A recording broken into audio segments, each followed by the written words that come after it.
Hello everyone, welcome back to Show Knowledge Bank YouTube channel. स्वागत है आपका एक बार फिर से Show Knowledge Bank YouTube channel पर। उम्मीद करता हूं आप अच्छे से होंगे और आपकी एग्ज़ाम की प्रिपरेशन बड़े ही अच्छे से हो रही होगी। इस वीडियो सेशन में हम लोग डिस्कस करेंगे आपका फुल लेंथ मॉक टेस्ट 2.0। हम लोग ऑलरेडी 22 मॉक टेस्ट डिस्कस कर चुके हैं, जिनमें हम लोगों ने सेक्शनल मॉक टेस्ट भी डिस्कस किए, जनरल इंग्लिश के, करंट अफेयर के, कंप्यूटर के, जॉब रिलेटेड अवेयरनेस के। वन बाय वन हम लोगों ने पहले 21 मॉक टेस्ट किए थे सेक्शनल। उसके बाद हम लोगों ने उठाए थे फुल मॉक टेस्ट। जो फुल मॉक टेस्ट 1 हम लोगों ने किया था, उसमें मैंने सारी चीज़ें बड़े ही प्यार से आपको एक्सप्लेन करके उसका पेपर भी आपको टेलीग्राम पर अवेलेबल करवा दिया था। आज हम लोग करेंगे उसी का मॉक टेस्ट 2, जिसमें रहने वाले हैं आपके एज इट इज़, जैसे आपके एग्जाम में क्वेश्चंस आएंगे वैसे ही क्वेश्चंस मैंने प्रिपेयर किए हुए हैं। पहले हम लोग डिस्कस करेंगे आपके करंट अफेयर्स के 25 क्वेश्चंस। देन हम लोग 30 क्वेश्चंस जो आपके इंग्लिश के होंगे वो डिस्कस करने वाले हैं। फिर आपके 15 एमसीक्यूज हमारे डिस्कस होंगे भाई साहब कंप्यूटर के। उसके बाद लास्ट पे हम लोग डिस्कस करेंगे 10 एमसीक्यूज आपके जॉब रिलेटेड अवेयरनेस के। मैं एक्सपेक्ट करता हूं जितने भी मेरे बच्चे हैं, अगर सब ने ये वीडियोस देख ली हैं, जितने भी ये आपकी ये 23rd, ठीक है, ये 23वां मॉक टेस्ट है आपका ओवरऑल, ये सभी अगर जिसने देखे हैं तो इस वीडियो सेशन में आपके 75 प्लस होने चाहिए। क्योंकि ऐसा कोई कंसेप्ट नहीं है, चाहे जनरल इंग्लिश का हो, कंप्यूटर का हो, जॉब रिलेटेड अवेयरनेस का हो, जो मैंने आपको क्लियर ना करवाया हो। बाकी बात रही करंट अफेयर्स की, तो करंट अफेयर्स की जो मैंने परसों वाला सेशन लिया था, ठीक है, कल हम लोगों ने जनरल इंग्लिश का एक मैराथन लिया था 50 नंबर का, जिसमें आपको मैंने मोटे मोटे कंसेप्ट क्लियर करवाए थे। परसों मैंने आपको करंट अफेयर का एक मैराथन सेशन लिया था, रिवीजन सीरीज थी, उसमें मैंने आपको एक फुल फ्लेज्ड होल ईयर की, जनवरी 2024 से लेकर जनवरी 2025 तक की करंट अफेयर की PDF free of cost provide कर दी थी। जो बच्चों को मैंने कहा था वो काम अगर उन्होंने किया था तो उनको मैंने पीडीएफ प्रोवाइड कर दी। काफ़ी सारे बच्चों को मैंने टेलीग्राम पे भी भेजी, व्हाट्सएप पे भी भेजी और ईमेल पे भी भेजी। आप लोगों को भी अगर वो वाली पीडीएफ फ्री ऑफ कॉस्ट चाहिए तो करंट अफेयर वाली वीडियो देख के जो मैंने बोला है वो आप लोग कर लीजिए, आपको फ्री ऑफ कॉस्ट वो पीपीटी मिल जाएगी। चलो अब बिना टाइम वेस्ट किए स्टार्ट करते हैं आज का हमारा सेशन, ठीक है भाई साहब। इस सेशन की भी पीपीटी आपको हमारे टेलीग्राम चैनल पर मिल जाएगी, वहाँ से आप इसको डाउनलोड करके रिवीजन पर्पस के लिए रख सकते हैं। आपके 2-3 दिन हैं, मॉक लगाओ जितना हो सकता है, ठीक है। और पीपीटी में मैं एक्सप्लेनेशन, डिटेल एक्सप्लेनेशन आपको डाल दूंगा, चाहे जनरल इंग्लिश की हो, इंग्लिश का आपको पता है ऑप्शन वाइज में आपको सारी एक्सप्लेनेशन पीडीएफ में प्रोवाइड कर दूंगा, वहाँ से आपके सारे कंसेप्ट क्लियर हो जाएंगे। बाकी डेली करंट अफेयर्स के लिए आप हमारा x account and Insta handle join कर सकते हैं। बाकी जितने भी अगर बच्चे आप लोग जेकेपीएसआई वाले हो तो अभी नेक्स्ट वीक से जेकेपीएसआई के मॉक टेस्ट भी हम लोग स्टार्ट करने वाले हैं। जो जो जेकेपीएसआई का है कमेंट करके एक बार बता देना कि आपको कौन सा पोर्शन पहले स्टार्ट करवाएं, ठीक है। आ जाओ भाई आज के मॉक के ऊपर। पहला क्वेश्चन देखिए, पहले हम लोग करेंगे करंट अफेयर्स के 25 क्वेश्चन। आ जाएं पहले सवाल के ऊपर। पहला सवाल आपसे करंट अफेयर्स का पूछा गया है भाई साहब। The first edition of the joint military exercise desert cyclone 2024 will be held between India and which of the following countries in Rajasthan. पहली चीज़ इन्होंने क्या बोला कि भाई साहब डेजर्ट साइक्लोन जो 2024 की मिलिट्री एक्सरसाइज का है वो पहला एडिशन था। इस साल वो इंडिया और किस देश के साथ हो रही है वो आपसे पूछा गया है। नेक्स्ट चीज़ आपको क्या बता दी गई है कि वो राजस्थान में हुई थी, ठीक है। दो चीज़ें आपको क्वेश्चन में बता दी कि पहला एडिशन था और राजस्थान में ये कंडक्ट करवाई गई है। अब तीसरी चीज़ आपसे पूछ ली गई है कि किस देश के साथ ये कंडक्ट हुई थी। यस बताओ मेरे भाई, किसके साथ हुई? यूएसए, यूएई, इजराइल या फिर रशिया? यस तो ये वाली जो आपकी मिलिट्री एक्सरसाइज है वो आपकी यूएई के साथ कंडक्ट करवाई गई थी। ऑप्शन बी हो जाएगा आपका correct answer for this particular question, ठीक है मेरे भाई। चलें आ जाएं अगले सवाल की ओर। Question second. हाँ, जो ये करंट अफेयर के क्वेश्चन है ये मैंने आपको स्टार्टिंग के जो 20 क्वेश्चन हैं ये आपकी 2024 के हैं टोटल ओवरऑल। लास्ट के जो 5 क्वेश्चन आपको हैं वो आपको 2025 के मैंने डाले हुए हैं, क्योंकि आपके करंट अफेयर का पोर्शन है तो वो कहीं से भी उठा के आपसे पूछा जा सकता है, तो मैंने सारी चीज़ें कंपाइल करके आपको इस मॉक में डाली हुई है, ठीक है। दूसरा क्वेश्चन देखिए, prime minister Narendra Modi visited the Lata Mangeshkar Chowk in which of the following cities. Simply आपसे पूछा गया है जो मोदी जी 2024 में लता मंगेशकर चौक में गए थे तो ये चौक है कहाँ पर? वाराणसी में है, मुंबई में है, अयोध्या में है या फिर न्यू दिल्ली के अंदर है? तो ये आपका कहाँ पे है सर? अयोध्या के अंदर है, ठीक है भाई। ऑप्शन सी हो जाएगा आपका correct answer for this particular question. चलें आ जाएं अगले सवाल पर। PM Narendra Modi visited the home of Meera Manjhi in Ayodhya. ठीक है, जब अयोध्या में गए थे ये, उस टाइम पे मीरा मांझी के घर में मोदी जी गए थे, जो 10 करोड़ बेनिफिशरी हैं उज्ज्वला योजना की। ठीक है, ये भाई साहब कौन थी? ये 10 करोड़ में 10th करोड़ बेनिफिशरी थी उज्ज्वला योजना की, गैस सिलेंडर वाली जो योजना थी। ठीक है, विच of the following is the nodal ministry of the Ujjwala योजना? उज्ज्वला योजना की नोडल मिनिस्ट्री कौन सी है, ये आपसे पूछा गया है। अभी मैंने आपको बोल भी दिया है। तो yes, it's option D, ministry of petroleum and natural gas. Okay भाई मेरे, चले आ जाएं अगले सवाल पर। Question 4th, recently defence minister Rajnath Singh has inaugurated first all girls सैनिक स्कूल सामवेद गुरुकुलम गर्ल्स सैनिक school eight which of the following places? हमारे जो डिफेंस मिनिस्टर हैं राजनाथ सिंह जी, इन्होंने पहला गर्ल्स सैनिक स्कूल जो है वो लॉन्च किया, इनोग्रेट किया। कहाँ पे किया ये आपसे पूछा गया है। न्यू दिल्ली, बारामती पुणे, वृंदावन मथुरा, या फिर जगतपुरा जयपुर। यस, कहाँ पे किया गया ये आपका गर्ल्स सैनिक स्कूल? तो ये वृंदावन मथुरा के अंदर इनोग्रेट हुआ है। ठीक है, 2024 के अंदर। ठीक है, ये ऑल गर्ल्स सैनिक स्कूल रहने वाला है। चलें आ जाए अगले सवाल पर sir. Question 5, recently who amongst the following has been nominated as the chairman of the Supreme Court legal services committee? Yes, important question है ये। लीगल सर्विसेज कमेटी जो सुप्रीम कोर्ट की होती है, उसका चेयरमैन किसको नॉमिनेट किया गया है? जस्टिस संजय कौल जी को, जस्टिस संजीव खन्ना जी को, जस्टिस हेमा कोहली जी को, या फिर जस्टिस BR गवाई जी को? तो yes, it's option D, justice BR गवाई जी, इनको चेयरमैन नॉमिनेट किया गया सुप्रीम कोर्ट की लीगल सर्विसेज कमेटी का। क्लियर है? चलें। Recently, the Indian Coast Guard celebrated its 49th Raising Day on which of the following days? Indian Coast Guard ने अपना 49वां रेजिंग डे कब मनाया, किस डे को मनाया, ये आपसे यहाँ पूछा गया। क्या ये 31 जैन को मनाया गया, 1 फेब को मनाया गया, 2 फेब को मनाया गया, या फिर 3 फेब को मनाया गया? तो ये है आपका करेक्ट आंसर मेरे भाई, ऑप्शन बी। ठीक है भाई साहब, 1 फरवरी को हम लोग बनाते हैं ICG day, Indian Coast Guard day मनाया जाता है। तो 49th रेजिंग डे मनाया इन्होंने 1 फरवरी 2025 को। ठीक है, चलें अगला सवाल देखें। Who among the following is the author of the new book Kashmir travels in paradise on earth? Yes, इस बुक के ऑथर कौन है, ये आपसे यहां पूछा गया है। सोमदत्ता मंडल जी, रोमाला बुटालिया जी, शिव्या नाथ जी, या फिर रोमेश भट्टाचार्य जी? यस, तो it's option D, Romesh Bhattacharya ji. Okay, clear? चलते हैं सर अगले सवाल पर। Question 8, recently PM Narendra Modi has inaugurated world's first Vedic clock Vikram Aditya Vedic clock, जिसका नाम है based on the Indian Panchang. ठीक है, almanac, in which of the following cities? जो आपकी इंडिया की नहीं, दुनिया की पहली वैदिक क्लॉक है, वो मोदी जी ने इनोग्रेट की थी। कहां पर, ये आपसे यहां पूछा गया है। उज्जैन, जयपुर, वाराणसी, या भोपाल? तो ये कहाँ पे है भाई आपकी विक्रमादित्य वैदिक क्लॉक, जो दुनिया की पहली वैदिक क्लॉक है, तो ये उज्जैन के अंदर इनोग्रेट की गई। ठीक है भाई, चलें आ जाएं अगले सवाल पर। Question 9, the world's first jet suit race was held in which of the following cities? दुनिया की पहली जेट सूट रेस कहाँ पे करवाई गई? यस, किस सिटी में हुई थी? दुबई में हुई, लंदन में हुई, न्यूयॉर्क में हुई, या पेरिस में हुई? तो yes, it's in held in Dubai. Okay, ये दुबई में हुई थी। ओके, चलो आ जाएं अगले सवाल पर। Recently police force of which of the following states or union territories has launch the operation Kamdhenu to curb cattle smuggling? जो कैटल स्मगलिंग होती है, गांव की मवेशियों की, माल मवेशियों की जो स्मगलिंग होती है, उसको रोकने के लिए कौन सी पुलिस फोर्स ने, किस स्टेट की पुलिस फोर्स ने ऑपरेशन कामधेनु स्टार्ट किया है? तो ये है हमारा प्यारा Jammu and Kashmir. Option E हो जाएगा करेक्ट आंसर। ठीक है भाई, चलो आ जाओ अगले सवाल पर।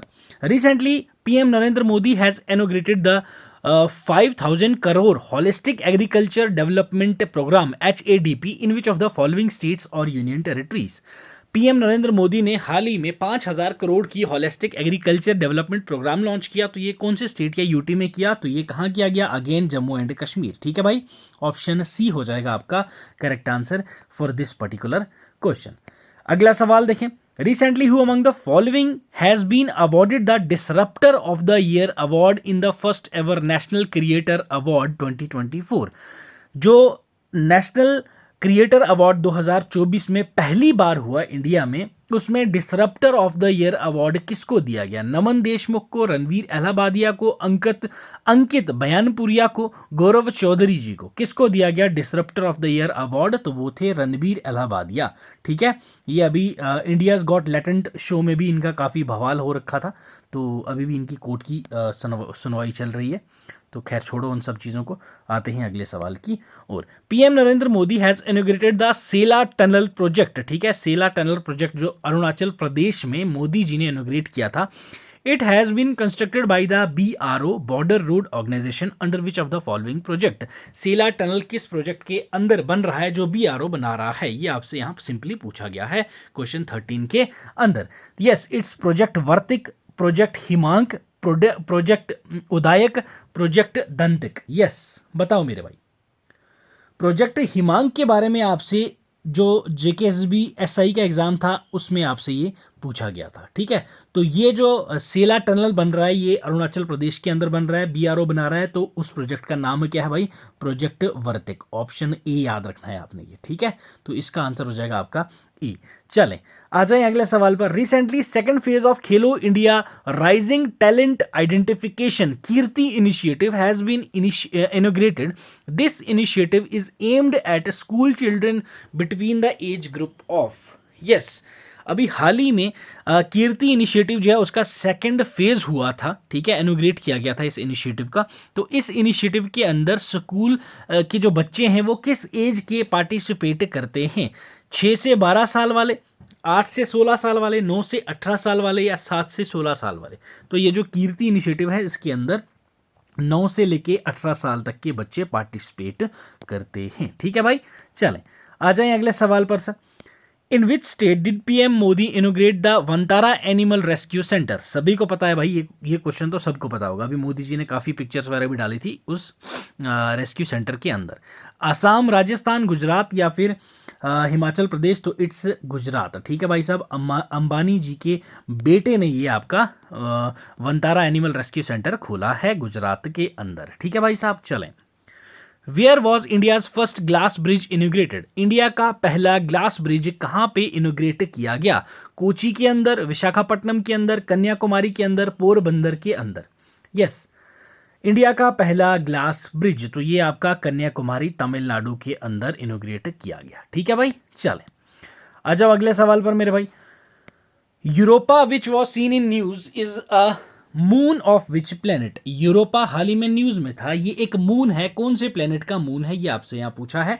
वेनस का है, मार्स का है, जुपिटर का है या फिर सैटर्न का है? तो ये आपका जुपिटर का एक मून है यूरोपा, जो आपका न्यूज में था। ठीक है भाई, चलें आ जाएं अगले सवाल पर। Which country won the Asian women's kabaddi championship 2025? 2025 की जो एशियन वुमेन्स कबड्डी चैंपियनशिप थी वो कौन जीता?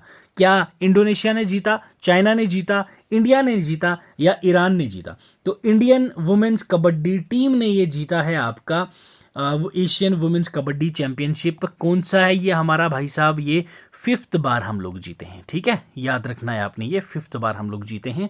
तो ये है हमारा प्यारा भारत। ठीक है भाई, चलें। What is the rank of India in the QS World Future Skill Index 2025? जो आपका वर्ल्ड फ्यूचर स्किल्स इंडेक्स है उसमें इंडिया का रैंक क्या था? यस, तो ये आपका जो जॉब मार्केट प्रिपेयर्डनेस है आर्टिफिशियल इंटेलिजेंस के अंदर, डिजिटल मार्केटिंग के अंदर, ग्रीन सेक्टर के अंदर, तो ये सभी चीज़ों को दिखाता है, फ्यूचर ऑफ वर्क दिखाता है। तो ये इंडिकेटर जो है, इस इंडिकेटर के तहत जो इंडिया की रैंकिंग है वो है मेरे भाई 2nd रैंक। ठीक है, याद रखना है आपने ये। अगर मैं बोलूँ फर्स्ट कौन है भाई, तो फर्स्ट है US। ठीक है, ये भी आपको याद रखना है। US जो है वो आपका फर्स्ट स्पॉट पे है, इंडिया आपका 2nd स्पॉट पर है। चलें, exercise Komodo 2025 is organised by which country? Exercise Komodo जो है 2025 में कंडक्ट करवाई गई, ये आपकी कौन सी कंट्री कंडक्ट करवा रही है, ऑर्गेनाइज करवा रही है? इंडोनेशिया, रशिया, फ्रांस या फिर मलेशिया? तो यस, इट्स इंडोनेशिया। ठीक है भाई साहब, इंडोनेशिया आपकी एक्सरसाइज कमोडो 2025 वाली जो है ये कंडक्ट करवाएगी। ये लॉन्च हुई थी फर्स्ट टाइम कब भाई आपके मेरे? लॉन्च्ड इन 2014, ठीक है, 2014 में ये आपकी लॉन्च की गई थी, ये आपको पता होना चाहिए, ठीक है। 2025 की इस एक्सरसाइज की अगर मैं थीम पूछूं आपसे तो थीम भी आपको पता होना चाहिए भाई, कभी कभी डायरेक्टली आपसे थीम्स पूछी जाती हैं। मैरी टाइम पार्टनरशिप, क्लियर, याद रखना है आपने ये, maritime partnership for peace and stability, okay, याद रखना है आपने, फॉर पीस एंड स्टेबिलिटी, ये आपकी थीम थी 2025 की, ठीक है, ये भी आपने याद रखना है। चलो अब चलते हैं सर अगले सवाल की तरफ। Question 21, which country won the Asia mixed team badminton championship 2025 title? कौन सी देश ने एशिया का मिक्स्ड टीम बैडमिंटन चैंपियनशिप 2025 का जीता? इंडोनेशिया ने जीता, चाइना ने जीता, जापान ने जीता या थाईलैंड ने जीता? यस तो ये कौन जीता भाई साहब? इंडोनेशिया, ठीक है, याद रखना है आपने, ये इंडोनेशिया ने जीता है। पहला गोल्ड है ये इंडोनेशिया का, क्या फर्स्ट गोल्ड है Asia mixed team badminton championship के अंदर, इन्होंने चाइना को हराया था, ठीक है, ये आपको याद रखना है। और उसके बाद जापान और थाईलैंड जो है वो दोनों टाई करके उन्होंने ब्राउन्स मेडल जीता, क्लियर। चलो अब चलते हैं अगले सवाल की ओर।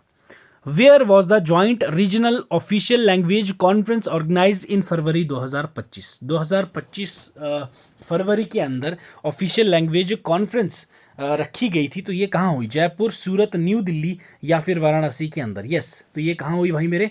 ये आपकी होती है जयपुर के अंदर, ओके, ऑप्शन ए है आपका करेक्ट आंसर। और अगर मैं आपको बताऊं इसको ऑर्गेनाइज किसने किया था, रीजनल ऑफिशियल लैंग्वेज कॉन्फ्रेंस, ये ऑर्गेनाइज किसने की थी, ये इंपॉर्टेंट हो जाता है आपका। तो ये किया था department of home affairs, clear, ये आपको याद रखना है, डिपार्टमेंट ऑफ होम अफेयर्स ने इसको ऑर्गेनाइज्ड करवाया था, ठीक है। चलें question 23, what is the theme for national science day 2025? National science day की थीम क्या थी 2025 की, ये आपसे यहां पूछा गया है। पहली चीज, नेशनल साइंस डे होता कब है, ठीक है, फिर इसकी थीम की बात करते हैं। तो ये हम लोग हर साल सेलिब्रेट करते हैं 28 फरवरी को, ठीक है, हर साल 28 फरवरी को हम लोग नेशनल साइंस डे सेलिब्रेट करते हैं। ये मार्क क्या करता है भाई साहब आपका, जो आपके सर सीवी रमन है, ठीक है, कौन? सर सीवी रमन जी, ठीक है, सर सीवी रमन की एक डिस्कवरी थी, कौन सी डिस्कवरी थी sir? That is Raman effect, ठीक है, इनके लिए रमन इफेक्ट के लिए इनको नोबेल प्राइज जो फिजिक्स में 1930 में भी दिया गया था। तो ये पहले इंडियन नोबेल लॉरिएट हैं साइंस में जिनको नोबेल प्राइज मिला था। तो उन्हीं की वजह से हम लोग 28 फरवरी को नेशनल साइंस डे मनाते हैं।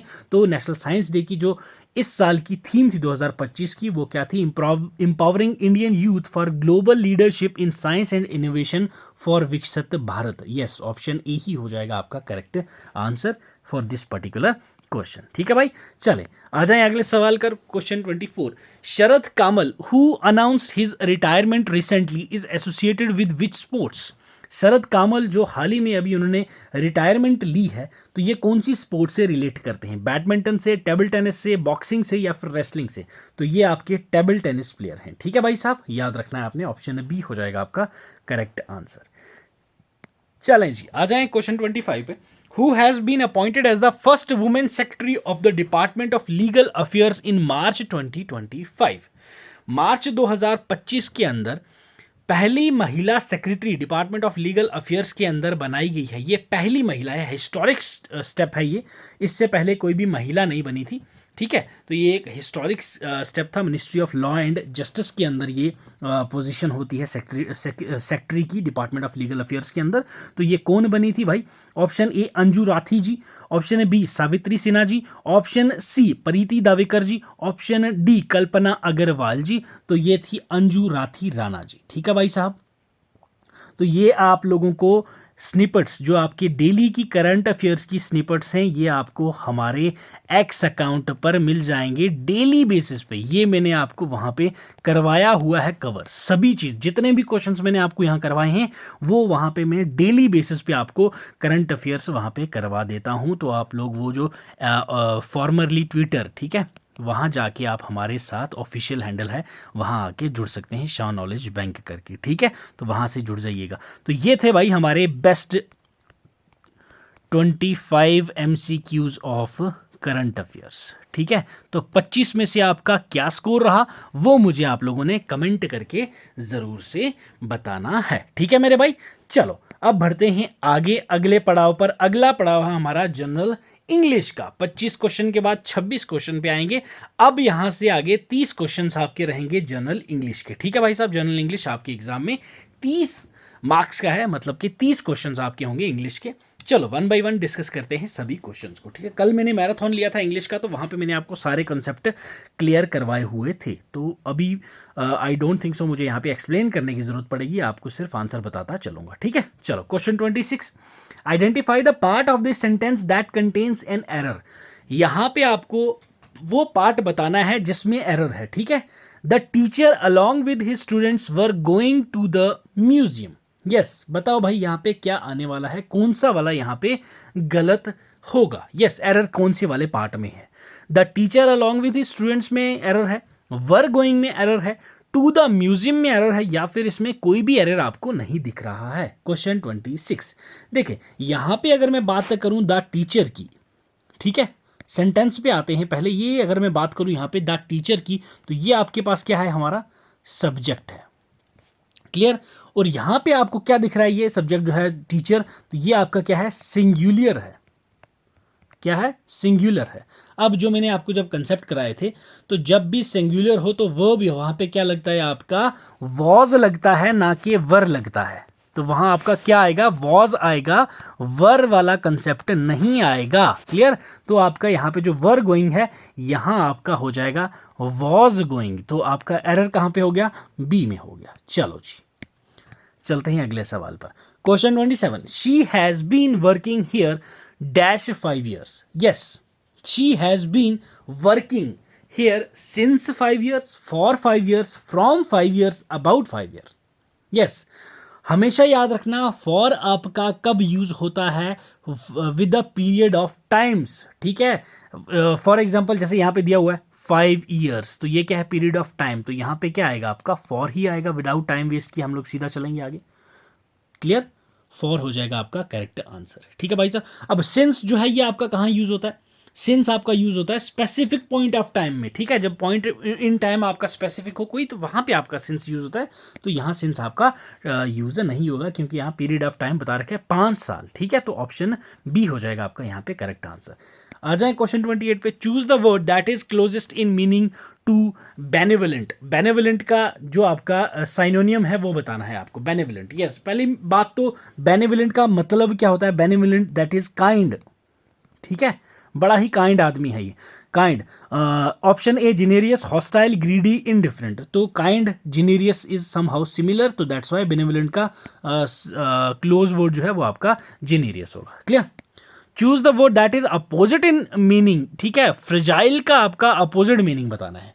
यस, बताओ मेरे भाई, फ्रेजाइल का एंटोनियम पूछा गया है। यस, यस बोलो, फ्रेजाइल पहली चीज होता क्या है, fragile that is easily breakable. ठीक है भाई साहब, बड़ा ही नाजुक चीज है, ये टूट जाएगी, तो उसको हम लोग क्या बोलते हैं भाई साहब, दैट इज फ्रेजाइल। तो अब यहां पे फ्रेजाइल का अपोजिट पूछा गया है, डेलिकेट, वीक, ये तो सेम हो गया, ये भी साइनोनियम हो गया। स्टर्डी, ब्रिटल, ये भी आपका साइनोनियम ही हो गया। यहां पे स्टर्डी होगा आपका करेक्ट आंसर। ठीक है, ऑप्शन सी हो जाएगा करेक्ट आंसर, फ्रेजाइल का एंटोनियम। ठीक है, अब ईडियम फ्रेज का क्वेश्चन आ गया, hit the nail on the head. इसका मतलब क्या होता है, hit the nail on the head, to be violent, to be exactly right, to make a mistake, to break something. Hit the nail on the head, yes, head shot नहीं होता, हम क्या बोलते हैं भाई साहब, ये बिल्कुल एक्यूरेटली सही जगह पे निशाना साध दिया है बंदे ने, तो वो हेड शॉट हो जाता है। तो to be exactly right, option B हो जाएगा आपका करेक्ट आंसर। चलिए आ जाए अगले क्वेश्चन पर। A person who compiles dictionary is called अ। जो बंदा डिक्शनरी को कंपाइल करता है उसको हम लोग क्या बोलते हैं, यस, फिलोलॉजिस्ट, लेक्सिकोग्राफर, बिब्लियोफिले या कैलीग्राफर। यस, जो भी बंदा डिक्शनरी लिखता है या फिर डिक्शनरी को एडिट करता है उसको आप लोग क्या कहते हैं, लेक्सिकोग्राफर। ओके, ऑप्शन बी हो जाएगा आपका correct answer for this particular question मेरे भाई। चले आ जाए क्वेश्चन 32 पे। Yes, choose the correct alternative for the underlined phrase. No sooner did he enter the room when it started raining, ठीक है, व्हेन इट स्टार्टेड रेनिंग ये आपका है यहाँ पे अंडरलाइंड फ्रेज, ठीक है। यहाँ आपको बोला गया है कि करेक्ट अल्टरनेटिव यहाँ पे इसका क्या होगा, then it started raining, then it started raining, ठीक है, एंड इट स्टार्टेड रेनिंग, या फिर नो इम्प्रूवमेंट। यस, बताओ मेरे भाई क्या होगा इसका करेक्ट आंसर। ऑप्शन ए ही है आपका सही उत्तर। No sooner did he enter the room then it started raining, ठीक है भाई साहब, ऑप्शन ए हो जाएगा आपका correct answer. Choose the correct passive form. Yes, active voice में दिया हुआ है तो आपको यहाँ पे पैसिव में बताना है भाई साहब। बताओ मेरे भाई क्या होगा सही इसका उत्तर। They will complete the project next month. तो अब ये जो सेंटेंस है तो यहाँ पे आपको क्या दिख रहा है, यहाँ पे फ्यूचर टेंस है ये, ठीक है, ओके। किस में ये टेंस आपका फ्यूचर टेंस में है, तो अब ये जो फ्यूचर टेंस है तो किस में रहेगा, रिमेन फ्यूचर टेंस रहेगा। क्लियर, रिमेन फ्यूचर टेंस में ही रहेगा ये।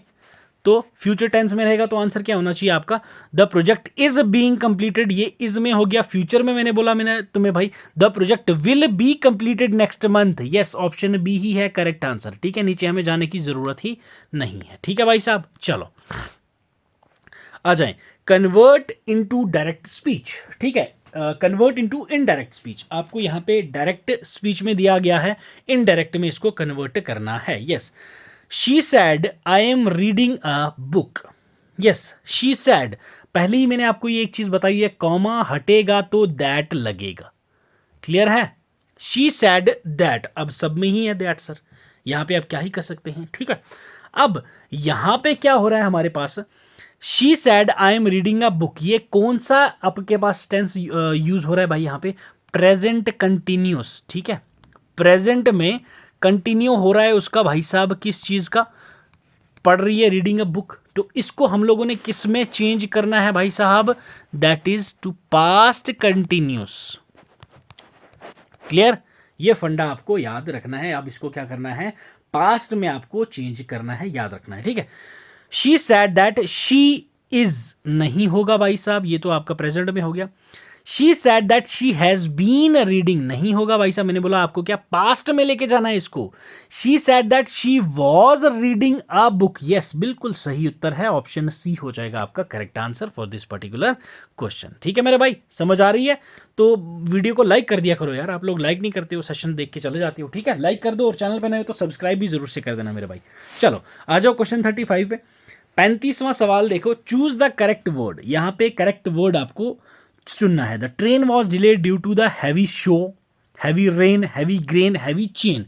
हैवी शो की वजह से ट्रेन क्यों डिले होगी, हैवी रेन की वजह से ट्रेन डिले हो सकती है, ठीक है भाई साहब। हैवी रेन कॉमन फ्रेज है जो आपका डिलेज के लिए रिलेट करता है, ठीक है, ऑप्शन बी हो जाएगा आपका करेक्ट आंसर।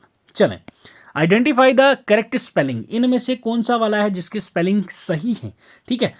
ये देख लो, वर्ड है क्या चीज, कमेटी। तो कमेटी की अगर मैं आपको सही स्पेलिंग बताऊं तो क्या होते हैं, COMMITTEE, ठीक है, ये होते हैं कमेटी के करेक्ट स्पेलिंग। अब देख लो कहां पे है ये, आपको मिलेंगे सही उत्तर। COMMIT नहीं, डबल टी है, COMMITTEE, बिल्कुल सही है, यही आपका उत्तर है भाई। आगे पढ़ने की हमें जरूरत ही नहीं है। चले, yes, choose the correctly punctuated sentence. Punctuation का क्वेश्चन आपको मैंने एक डाल दिया है यहाँ पे, ठीक है, आपके एग्जाम में मे बी आए या ना है, बट मैंने यहाँ पे आपको डाल दिया है क्योंकि यहाँ पे कोई आपको प्रेफरेबल बताया नहीं है, क्या पूछेंगे क्या नहीं पूछेंगे, आ गया तो चलो बताओ। She said let's go, she said let's go, she said let's go, she said let's go. Yes, बताओ मेरे भाई क्या होगा, she said comma let's go, ठीक है, तो ये हो जाएगा आपका correct answer, that is your option A, ठीक है भाई साहब। क्लियर, चलो find the synonym of obstinate. Obstinate का साइनोनियम आपको बताना है। Yes, obstinate, stubborn, clever, wise या फिर careless. Obstinate that is stubborn, okay, option A हो जाएगा आपका correct answer for this particular question.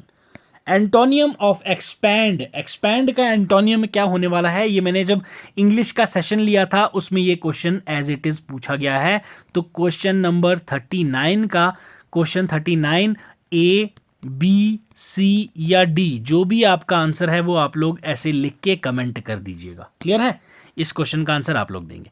चलें, one word substitution, the government by the people. Yes, the government by the people कौन सी होती है? Autocracy, democracy, monarchy या bureaucracy? तो आप सभी को पता है जहां पे हम रह रहे हैं that is a democracy. Okay, चलें आ जाए अगले सवाल पर। Question 41, identify the part of speech of the underlined word. ठीक है, यहां पे जो आपका ही स्पीक्स फ्लुएंटली है, ठीक है, तो इसमें जो आपका अंडरलाइंड वर्ड है यहां पे कौन सा पार्ट ऑफ स्पीच है वो आपको बताना है। नाउन है, वर्ब है, एडवर्ब है, एडजेक्टिव है? Yes, fluently. तो भाई ये आपका क्या है? एडवर्ब है। ऑप्शन सी हो जाएगा आपका करेक्ट आंसर। ओके, चलो आ जाओ अगले सवाल पर।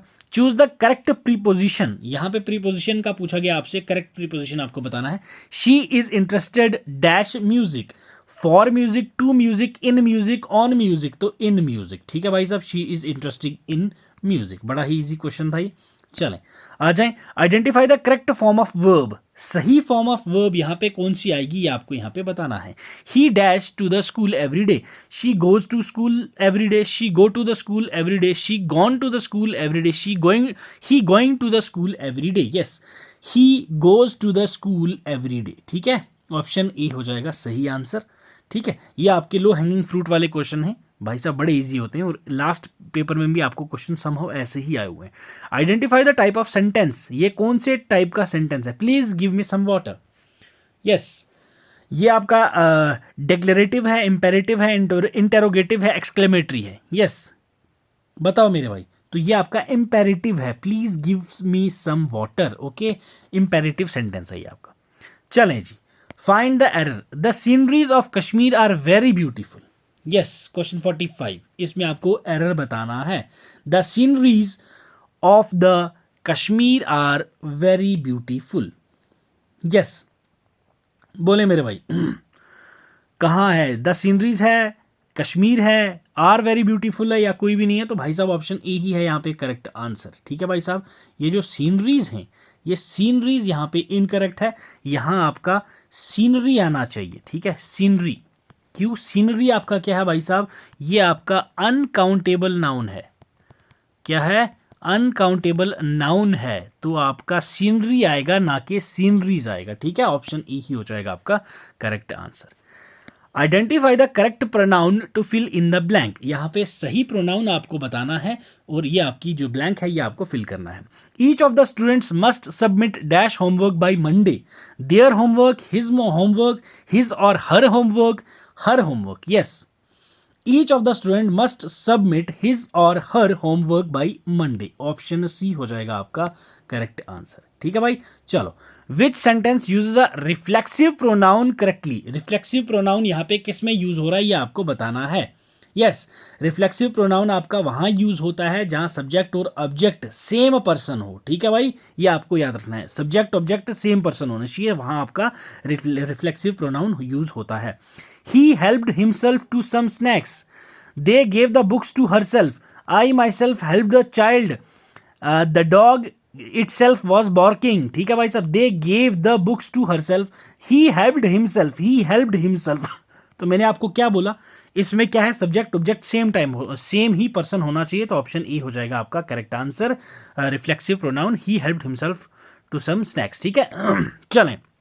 Which of these sentences contains an indefinite pronoun? इनमें से कौन सा indefinite pronoun है? बताओ मेरे भाई।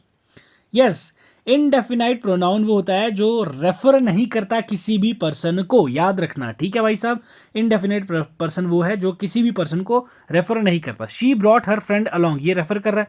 Someone left their bag in the room, ठीक है, बिल्कुल सही बात है, ये कहीं पे भी किसी पर्सन को रेफर नहीं कर रहा। ऑप्शन बी हो जाएगा आपका करेक्ट आंसर। चले, question 49, fill in the blank with the appropriate pronoun.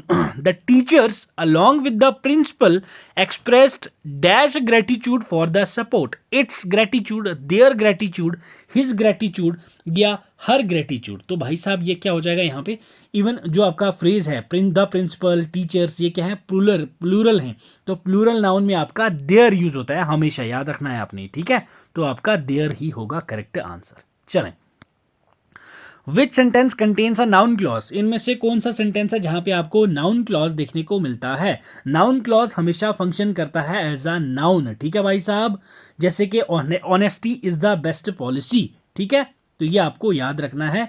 तो यहां पे आपका जो नाउन क्लॉज ये किस में है, ये आपसे पूछा गया। She will be go if you ask her, I believe that honesty is the best policy, अभी मैंने एग्जांपल दे दिया था आपको, ऑप्शन बी ही है आपका करेक्ट आंसर, ठीक है भाई।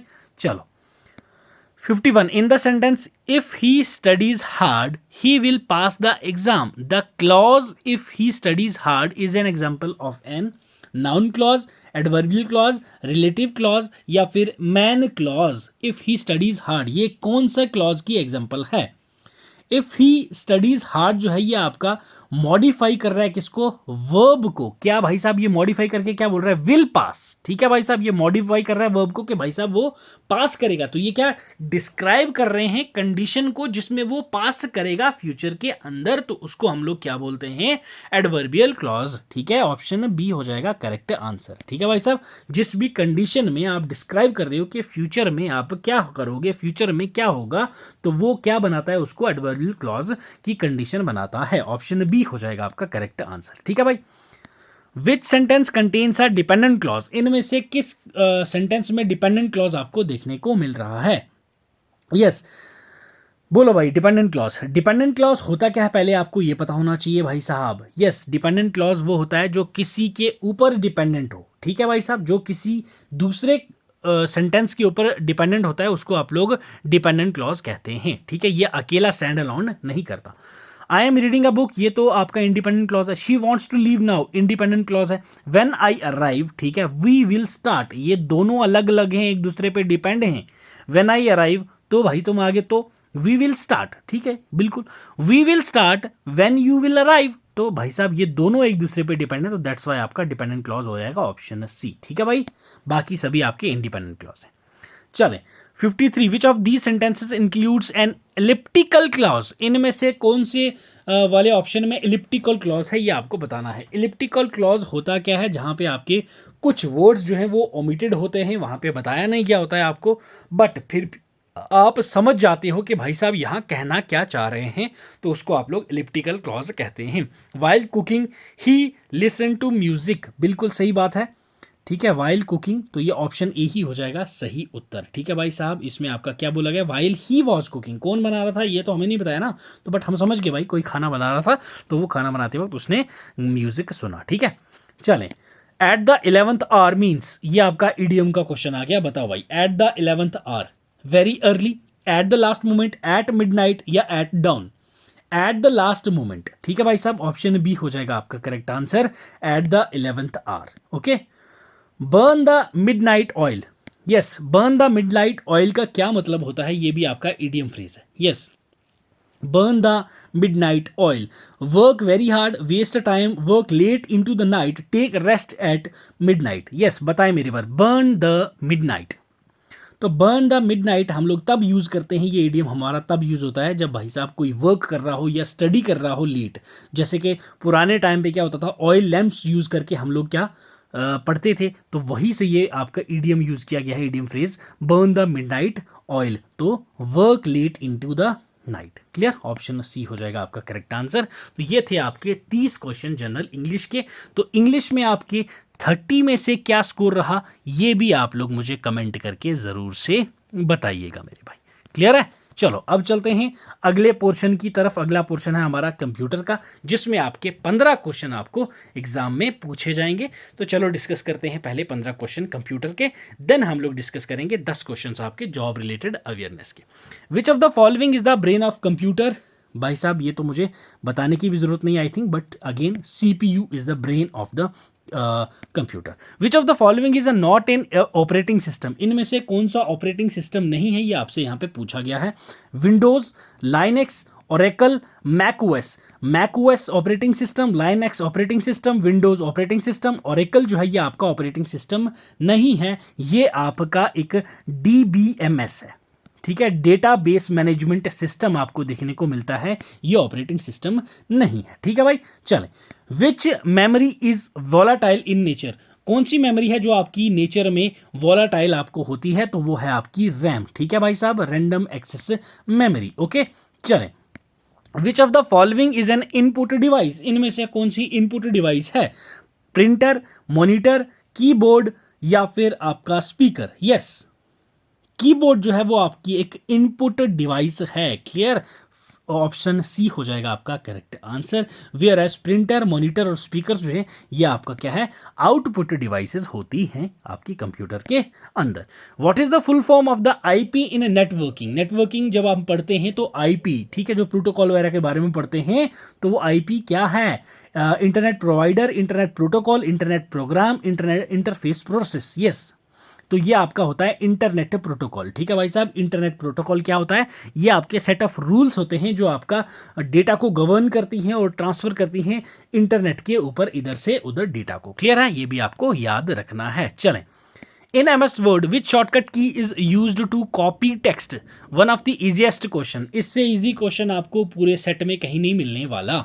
यस, बताओ मेरे भाई, कौन सा होता है कॉपी टेक्स्ट को कॉपी करने के लिए MS Word में शॉर्टकट? तो दैट इज कंट्रोल सी। ठीक है भाई साहब, control C is used for copy the text. Again अगर मैं आपसे आपको बताऊं, कंट्रोल V किसके लिए होता है? That is for paste. ठीक है, कंट्रोल X की बात करें तो ये किसके लिए होता है भाई साहब? कट कर देता है, ये कट के लिए होता है। कंट्रोल C कॉपी के लिए होता है, अभी बताया मैंने आपको ये। कंट्रोल P किसके लिए होता है भाई साहब? ये आपका प्रिंट करता है। ठीक है, तो ये आपको शॉर्टकट सभी पता होने चाहिए। चले, a malicious program that replicates itself and spreads is called a. एक मैलिशियस प्रोग्राम जो खुद को रेप्लिकेट करता है और स्प्रेड करता है, फैलाता है सिस्टम के अंदर, आपको डैमेज करता है उसको, तो उसको क्या बोलते हैं?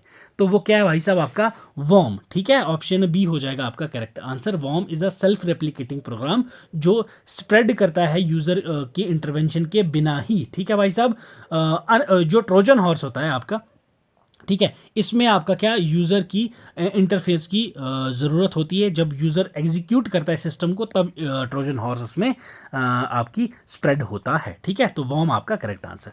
First generation of computer used which technology? पहली जनरेशन के जो कंप्यूटर थे इनमें से क्या यूज़ करते थे? वैक्यूम ट्यूब्स, ट्रांजिस्टर्स, आईसीज या माइक्रो प्रोसेसर्स? यस, तो पहली जनरेशन के जो कंप्यूटर हुआ करते थे वो आपके वैक्यूम ट्यूब्स को यूज़ करते थे। पहली जनरेशन कंप्यूटर कब से कब थी? 1940s से लेके 1950s तक। ठीक है, ये भी आपको याद रखना है। वैक्यूम ट्यूब्स जो हैं ये आपकी यूज़ होते थे। उसके बाद लेटर ऑन सेकंड जनरेशन के अंदर हम लोगों ने ट्रांजिस्टर्स यूज़ किए। ठीक है, ट्रांजिस्टर हम लोगों ने सेकंड जेन में यूज़ करने शुरू किए थे। ठीक है भाई साहब, फिर आपके पास आईसीज आए से, आईसीज आप लोगों ने थर्ड जनरेशन में यूज़ करना शुरू किया था। ठीक है भाई, चलो अब चलते हैं अगले सवाल की ओर। Which of the following is a high level programming language? ये सभी को पता होगा भाई, हाई लेवल प्रोग्रामिंग लैंग्वेज कौन सी होती है? तो इट्स C++। ठीक है भाई साहब, C++ जो है ये आपकी हाई लेवल लैंग्वेज है। वाइल मशीन लैंग्वेज और असेंबली लैंग्वेज जो है ये दोनों ही आपकी क्या होती हैं भाई साहब? लो लेवल लैंग्वेज होती हैं। ठीक है भाई साहब, ये दोनों आपकी क्या होती हैं? Low level language. याद रखना है ये भी आपको। क्लियर है? चलो अब चलते हैं अगले सवाल की ओर। What does SQL stand for in databases? Database के अंदर SQL की क्या फुल फॉर्म होती है, क्या एब्रीवेशन होती है? यस, तो पहली चीज़ तो SQL हम जो यूज़ करते हैं किसके लिए होता है? वो हमारा जो डेटाबेस होता है उसकी जो रेशनल होती है उसको मैनेज करना, उसको मैनिपुलेट करने के लिए हम लोग SQL यूज़ करते हैं। SQL stands for structured query language. ठीक है, structured query language, option A हो जाएगा correct answer. Question 66, what is the full form of USB? USB की फुल फॉर्म क्या है? Yes, USB, universal serial bus, united system bus, universal storage backup, unified system boot. Yes, USB ये एक standard होता है connect करने के लिए आपकी पेरिफेरल डिवाइसेस को। पेरिफेरल डिवाइसेस क्या हैं? जैसे पेन ड्राइव है, फ्लैश ड्राइव है, तो प्रिंटर हो गया आपका, कीबोर्ड हो गया, तो ये जो आपकी USB पोर्ट्स होते हैं साइड में आपके सिस्टम में लगे हुए, तो उसको हम लोग बोलते हैं USB, that is universal serial बस। क्लियर है मेरे भाई? चलें आ जाए question 67, which of the following is not a cloud storage service? इनमें से कौन सा क्लाउड स्टोरेज सर्विस नहीं होता है? यस, गूगल ड्राइव बिल्कुल होता है, ड्रॉप बॉक्स बिल्कुल होता है, माइक्रोसॉफ्ट वन ड्राइव बिल्कुल होता है, मोजिला फायरफॉक्स बिल्कुल नहीं होता है भाई। मोजिला फायरफॉक्स जो है ये आपका एक वेब ब्राउज़र देखने को मिलता है। क्लियर है? याद रखना है आपने ये भाई। ठीक है, तो ऑप्शन डी हो जाएगा आपका करेक्ट आंसर। चले 68th, which software is used to browse the internet. Internet को ब्राउज करने के लिए हम लोग कौन सा सॉफ्टवेयर का यूज करते हैं? Windows Explorer, Chrome, Notepad, MS Excel. तो भाई साहब वो है आपका क्रोम, ठीक है, गूगल क्रोम। आप सभी लोग, ये एक वेब ब्राउज़र है जो आपका इंटरनेट को एक्सेस करने के लिए यूज़ होता है, ठीक है भाई साहब, याद रखना है आपने। चलो 69, which shortcut is use to create a new document in MS Word. MS Word के अंदर न्यू डॉक्यूमेंट क्रिएट करना है तो क्या शॉर्टकट होती है? Ctrl+N, Ctrl+O, Ctrl+P, Ctrl+T। Yes, तो इट्स Ctrl+N। ऑप्शन ए हो जाएगा आपका करेक्ट आंसर, ठीक है भाई। लास्ट क्वेश्चन, क्वेश्चन 70, आपका कंप्यूटर पोर्शन का क्वेश्चन 15 है ये। What does the Ctrl+B shortcut do in MS Word. MS Word के अंदर Ctrl+B जब आप प्रेस करते हैं तो आपका ये शॉर्टकट क्या करता है भाई साहब? जितने भी सिलेक्टेड टेक्स्ट होती है उसको ये बोल्ड कर देता है। क्लियर? ऑप्शन ए हो जाएगा आपका करेक्ट आंसर। तो ये थे आपके भाई साहब बेस्ट 15 MCQs आपके कंप्यूटर के। तो इसमें आपका स्कोर क्या रहा? Do let me know in the comment section. Okay sir, चलें हम लोग डिस्कस करते हैं भाई। अब अगला पोर्शन आपका फोर्थ पोर्शन है जो आपका 10 मार्क्स का रहने वाला है, जॉब रिलेटेड अवेयरनेस का। चलें आए पहले क्वेश्चन के ऊपर। What is the primary role of junior assistant in high court. जिस पोस्ट के लिए आप लोग पढ़ रहे हो, जिसका एग्जाम देने वाले हो, उसके बारे में आपको थोड़ा पता होना चाहिए, बट आपका प्राइमरी रोल क्या रहेगा? चलो देखते हैं। Option A, representing clients in court, managing administrative and clerical task, conducting legal research for जजेस, सुपरवाइजिंग स्टाफ कोर्ट। क्या काम रहने वाला है जूनियर असिस्टेंट? यस, आप लोगों का। तो आप लोग क्या करोगे भाई साहब? मैनेज करोगे एडमिनिस्ट्रेटिव और क्लेरिकल टास्क को। ऑप्शन बी हो जाएगा आपका करेक्ट आंसर, ठीक है भाई साहब। जैसे कि रिकॉर्ड मेंटेन करना, डॉक्यूमेंट्स को फिलअप करना, असिस्ट करना सीनियर ऑफिशियल्स को। आप कोई भी क्लाइंट को रिप्रेजेंट नहीं करते हो भाई यहाँ पे, ठीक है, तो ये टास्क जो है लॉयर और लीगल रिसर्चर्स का होता है। तो आपका काम क्या रहता है? मैनेज करना एडमिनिस्ट्रेटिव और क्लेरिकल टास्क को। क्लियर? चले question 72, which of the following is a key document handled by a junior assistant in a high court. Junior assistant के द्वारा कौन सा ऐसा की डॉक्यूमेंट है जो हैंडल किया जाता है हाई कोर्ट के अंदर? FIR बिल्कुल नहीं, चार्जशीट बिल्कुल नहीं, केस डायरी बिल्कुल नहीं, कॉज लिस्ट बिल्कुल। सर ऑप्शन डी हो जाएगा आपका सही उत्तर। आप लोगों को कॉज लिस्ट जो है ये बिल्कुल आपको हैंडल करना पड़ता है। कॉज लिस्ट क्या होता है? ये एक शेड्यूल होता है केसेस का जो कोर्ट के अंदर पर्टिकुलर डे पे सुनी जाएंगी। तो ये आपका जूनियर असिस्टेंट जो होता है वो हैंडल करके रखता है, डिस्ट्रीब्यूट करता है आपका किसको? कॉज लिस्ट इंश्योर करने के लिए स्मूथ कोर्ट प्रोसीडिंग्स को। FIR, चार्जशीट और केस डायरीज वगैरह टिपिकल होती हैं जो पुलिस को इन्वेस्टिगेशन के लिए चाहिए होती हैं। ये इन्वेस्टिगेशन एजेंसी और पुलिस करती है, कोई भी हाई कोर्ट का जूनियर असिस्टेंट नहीं करता। चलें, what does the term writ jurisdiction mean in context of high court. High court के जुरिस्डिक्शन में आपका रिट जुरिस्डिक्शन क्या होता है? The power to issue orders for enforcement of fundamental rights. बिल्कुल सही बात है, ऑप्शन ए ही हो जाएगा आपका करेक्ट आंसर, ठीक है भाई साहब। चलो अब चलते हैं अगले सवाल की तरफ। Question 74, which of the following is not a type of writ issued by a high court. High court इनमें से कौन सी रिट इश्यू नहीं करता? हैबियस कॉर्पस बिल्कुल करता है, मैंडेमस बिल्कुल करता है, प्रोहिबिशन बिल्कुल करता है, सब प्यूनो नहीं करता है। तो दैट्स वाई आपका यही हो जाएगा करेक्ट आंसर। सब प्यूनो क्या है? ये एक लीगल डॉक्यूमेंट होता है जो किसी को ऑर्डर करता है कि भाई साहब आप कोर्ट में आए और जो भी आपकी लॉ जुरिस्डिक्शन है वो यहाँ पे आप अपना करिए, ठीक है भाई साहब। बाकी ये हैबियस कॉर्पस है, मैंडेमस है, प्रोहिबिशन है, को वारंटो है, सर्जरी है, ये 5 रिट्स होती हैं जो आपके कोर्ट में कोर्ट दे सकता है, ठीक है, ये आपको याद रखनी है। चलें आ जाए question 75, what is the significance of case filing in high court. High court के अंदर केस फाइलिंग का सिग्निफिकेंस क्या होता है? It marks the beginning of legal proceeding. Okay जी. It is the final judgment of case. Okay जी. It refers to the cross examination of witness. It is the process of appealing a verdict. Yes. Case filing क्या होता है? Case filing आपका एक process होता है जब आप लीगल डॉक्यूमेंट्स को सबमिट करते हो तो जाके हाई कोर्ट जो है वो आपका केस जो है वो इनिशिएट करता है, ठीक है। ये पहला स्टेप होता है लीगल प्रोसेस का जो इन्वॉल्व करता है आपकी पटिशन को सबमिट करने में और प्लान करने में और एप्लीकेशन आपका प्रोसेस करने में, ठीक है। तो आपका ऑप्शन ए ही हो जाएगा सही answer. It marks the beginning of a legal proceedings, ठीक है भाई। चलें आ जाएं अगले सवाल पर। विच of the following is the key responsibility of junior assistant during court proceedings. Court proceeding के टाइम पे जूनियर असिस्टेंट की जो की रिस्पॉन्सिबिलिटी होती है वो क्या होती है भाई?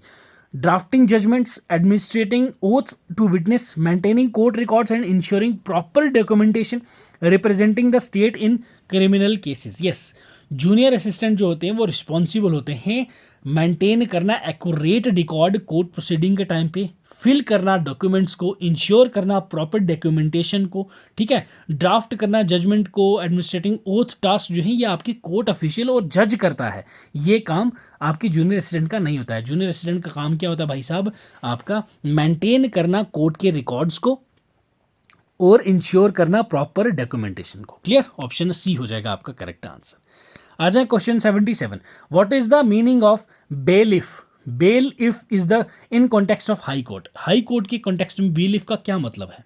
यस, बेल इफ चीज क्या होती है? Bailiff a court officer जो होता है वो रिस्पॉन्सिबल होता है मेंटेन करने के लिए ऑर्डर कोर्ट रूम के अंदर कि भाई साहब जो लीगल डॉक्यूमेंट है वो सर्व किया जाए। एग्जीक्यूटिंग ऑर्डर, कोर्ट ऑर्डर जो होता है वो यहाँ पे एविक्शन के लिए या फिर सीजर के लिए दिया जाता है कोर्ट के द्वारा। ठीक है भाई साहब, a court official responsible for maintaining order and serving legal document. Option B हो जाएगा आपका correct answer for this particular question. ठीक है सर, चलें।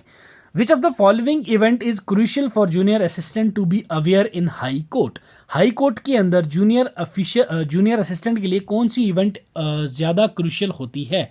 एनुअल बजट प्रेजेंट करना, national holidays, case listing and hearing schedules, election campaigns. देखो, annual budget का कोई लेना देना नहीं है, हॉलीडेज से आपका कोई लेना देना नहीं है, इलेक्शन कैंपेन से आपका कोई लेना देना नहीं है, केस लिस्टिंग और हियरिंग शेड्यूल्स का आपका भाई साहब बहुत ज़्यादा लेना देना होता है, तो इस चीज़ में आपका क्रूशियल काम होता है। ठीक है, ऑप्शन सी हो जाएगा आपका करेक्ट आंसर। चलें, question 79। What is the purpose of summons in a high court? High court के अंदर समन का क्या पर्पस होता है? यस, समन एक लीगल डॉक्यूमेंट होता है जो इश्यू किया जाता है कोर्ट के द्वारा कि भाई साहब किसी पर्सन को कंपेल करो कि वो कोर्ट के आगे अपेयर हो as a witness, as a defendant या फिर कोई भी अदर लीगल पर्पस के लिए, तो उसको आप लोग क्या बोलते हैं? समन कहते हैं। To order a person to appear in court. Option B हो जाएगा आपका correct answer for this particular question. आ जाए आज के सेशन का last question, question 80। Which of the following terms refers to the transfer of a case from a lower court to higher court? Yes, जब आप लोअर कोर्ट से higher court में case को ट्रांसफर करते हो तो वो क्या टर्म होती है? अपील होती है, रिवीजन होती है, ट्रांसफर पिटीशन होती है या फिर रिट पिटीशन होती है? यस, तो उसको बोलते हैं हम लोग ट्रांसफर पिटीशन। क्लियर? याद रखना है आपने, ट्रांसफर पिटीशन ये फाइल की जाती है ताकि जो एक केस है वो आप एक कोर्ट से दूसरे कोर्ट पे ट्रांसफ़र कर सकते हो। ठीक है, लोअर कोर्ट से हायर कोर्ट में आप जा सकते हो।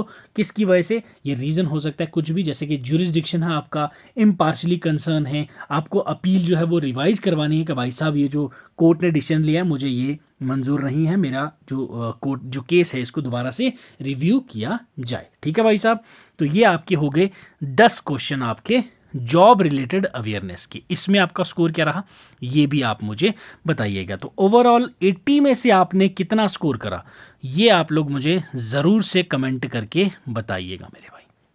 ठीक है, तो ये था हमारा आज का मॉक टेस्ट। ठीक है, इसकी पीपीटी आपको हमारे टेलीग्राम चैनल पर मिल जाएगी। टेलीग्राम चैनल का लिंक आपको डिस्क्रिप्शन बॉक्स में दिया गया है, वहाँ से आप जाके ज्वाइन कर लीजिएगा।